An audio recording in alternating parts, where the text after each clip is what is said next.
conditions with Irma to cause such record flooding along our river. Now, we had higher water levels than Matthew and even higher than Hurricane Dora. So what exactly was the setup which caused this unprecedented flooding in our area? Well, we look at the storm, it made landfall about 350 miles south of Jacksonville, and even when it passed by us, it passed by with tropical storm force conditions.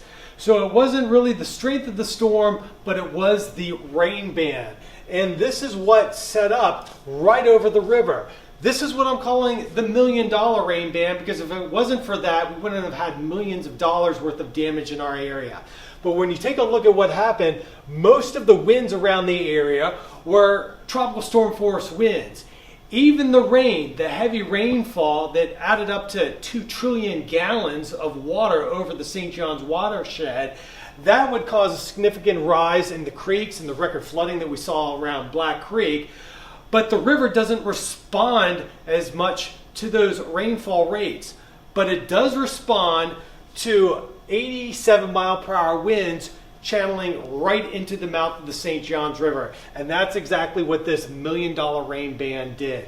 When you take a look at exactly what happened to this band of rain as it came through, the wind spiked to 87 miles per hour, causing a rush of water in through the mouth of the river at about 4 miles per hour. That's roughly equivalent to the speeds of the Gulf Stream flowing into the river.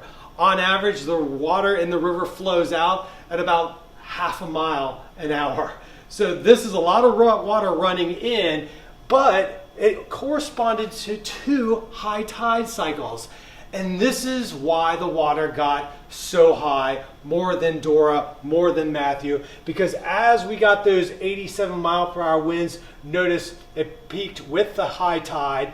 And then as those winds stayed strong, up around 40 miles per hour, there was another high tide cycle, so the water could never escape, and we saw the record flooding.